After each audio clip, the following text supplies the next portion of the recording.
Good morning, Excellencies, guests. Thank you for joining myself and fellow students of the Diplomatic Academy of Vienna for this year's DASICON, our student-organized and annual-led conference. I'm Julia Dean, and as the president of our organization, it is my great honor to welcome you and to offer a few opening remarks. Before we begin, I would like to extend sincere thanks to the individuals and organizations that have made today possible. Firstly, I would like to thank the city of Vienna, in particular Senatsrat Magister Thomas Resch, for their enduring support and collaboration on the DASICON. I would like to also thank our media partner, The International, which is Vienna's leading English language media company, for amplifying our message and reach. I would like to also extend a generous thanks to our sponsors, for example, the Diplomatic Academy Alumni Organization, Club DA, Carl Ludwig Cafe for the coffee that you've been hopefully enjoying already, EF Education First, the Embassy of the Philippines in Vienna, and Somopele. Many thanks, of course, to our distinguished panelists and workshop moderators, who I'm confident will provide very crucial, new, insightful perspectives on these issues we're discussing today. And of course, a final thank you to the people within these halls, from the administration and professors to the fellow team of all first-year students who took this idea from concept to reality. Thank you. Thank you. Yes. So when the team and I first began planning this year's conference, we debated the theme. Some of us were passionate about climate change, others about power politics, and still others about crisis management and resolution. But as the conversation evolved, we found a unifying thread: diplomacy. Now, you may be thinking, how? On its face, diplomacy may seem like a closed system, a thing that future students of this academy may do in a gray building somewhere in Brussels. But I would like to raise to you a new definition of diplomacy. Diplomacy, fundamentally, is not just a profession. It's a tool, a mindset of bridge building, not trench digging.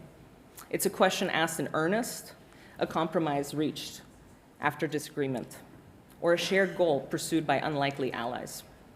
Diplomacy is not just treaties or formalities, but students protesting for climate action, grassroots organizers negotiating ceasefires, or scientific experts shaping ethical frameworks for new technologies. It may not always sound calm, cool, and collected, and it may involve hard questions or raised voices. But even at its messiest, dialogue will always be more constructive than conflict.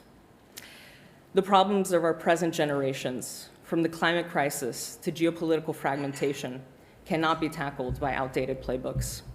Growth at any cost economic models rooted in extractivism have proven untenable and unsustainable. The liberal world order, once considered the guarantor of peace and prosperity, is now seen by many as fragile, if not fundamentally broken. Technologies built to facilitate productivity and decision-making today can have questionable and sometimes frightening possible consequences for tomorrow. The tool then that must be used is diplomacy, adaptive and essential. Whether in formal multilateral institutions or informal dialogues like the ones we'll have today, diplomacy offers a pathway through uncertainty. Today, you will navigate both the present challenges and future opportunities of diplomacy. This morning, you will hear from ambassadors, scientists, and experts about the state of diplomacy, the climate crisis, and the return of power politics.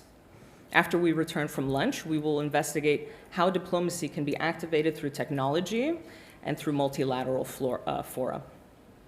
Throughout the day, you will have the opportunity to apply new insights and learnings via our parallel sessions, our parallel workshops in the human rights space. And yeah, we come back to the question of today. Can diplomacy save the world? As you ponder this question, I ask you to consider how you can use your perspective and your voice to take action on one of the issues discussed here today. Diplomacy is just one tool in your toolbox, and there may be other times when you're called to use another tool. But today, I hope you get to exercise your diplomacy muscle and walk away from our DASICON with knowledge on how you can use diplomacy to save our world. Thank you.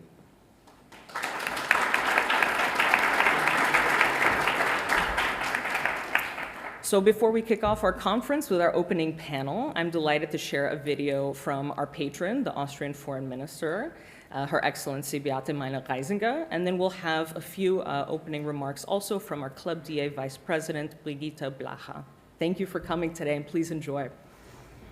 Ladies and gentlemen, distinguished guests, and dear students, it is a great honor for me to join you virtually today, not just as Austria's foreign minister, but as a firm believer in the power of diplomacy having a positive impact in this world, especially when led by engaged young minds like yours. The title of your conference poses a bold question. Can diplomacy save the world? That's no small task, but a very worthwhile endeavor. Because today we are confronting challenges that no single state can solve alone. From the escalating climate crisis to the return of great power rivalry, from rapid technological disruption to the question marks looming over the future of international organizations, the panels of this conference touch on some of the most critical diplomatic tests of our time. Diplomacy, as its core, is about building bridges in a world too often divided by walls. But today's diplomacy cannot be business as usual. It must be faster, more inclusive, more responsive to science, and more connected to the real lives of people across the globe. Let me be clear, the stakes are high. Climate change is not just an environmental issue, it's a geopolitical one. Floods, droughts, and rising seas do not respect borders. Wildfires and pollution do not discriminate, they affect everyone. The climate crisis is a test of our ability to cooperate across divides between wealthy and poor, north and south, present and future. If diplomacy cannot deliver here, where can it? And we see too the return of power politics, wars of aggression, violations of sovereignty, and the erosion of international norms challenge the very foundation of the rules-based order. Diplomacy must not be silent in the face of force. It must defend values resolutely and without illusion. Technology is another frontier. Artificial intelligence, cyber warfare, and digital surveillance are changing the way we interact and the way conflicts unfold. And even if we struggle to adapt, these technologies continue evolving. The diplomats of tomorrow must understand information technology as much as protocol. And finally, the international institutions. Born from the ashes of 2 world wars, they have since granted an unprecedented level of global cooperation. However, to remain effective, these institutions must change with a world that never stops evolving. But the vitality of the principle behind them, the idea that states can achieve so much more when they work together, should never be forgotten. Dear students, you are not the leaders of tomorrow. You are already shaping the world today. So your questions, your activism, your ideas, let this conference be more than just a conversation. Let it be a starting point. As Foreign Minister of Austria, I'm delighted to support spaces like this, where the next generation of diplomats, thinkers, and peacemakers come together not only to ask, can diplomacy save the world, but to begin showing us how. I thank you, and I very much look forward to the ideas and innovative solutions sparked by today's conference. I'm the Vice President of Club DA, the Alumni Association of the Diplomatic Academy. I was myself a diplomat, have worked for the Foreign Ministry for over 40 years. So our club, as many of you know, is one of the oldest alumni association in Austria. It was founded in 1968 by some of the graduates from the first courses, diploma courses. At that time, there was only one course. The Academy has grown, is now offering many courses, and so has also our club. We have now 1,900 members in over 100 countries. We have 14 local chapters active, mostly in Europe and in the Americas. And what do we do? Our mission is to connect the ever-growing community of the alumni with the present student and faculty. We offer career services. Many of you have maybe participated in the Link a few months ago. We have a mentoring program that we organize together with the Rotary Club Vienna Maria Theresia, and we have a scholarship program. We also organize events. The latest took only place last week for World Press Freedom Day, a panel discussion. And we support student activities like the publication of polemics or the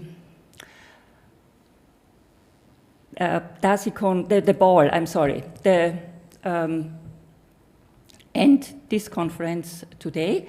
And we are very happy that the tradition continues to organize this conference every year.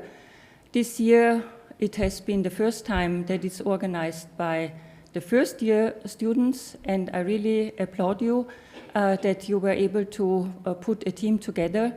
It's a lot of effort, but I think it's also an opportunity to put some of the skills that you have learned here at the Academy, or you are about to learn, to the test.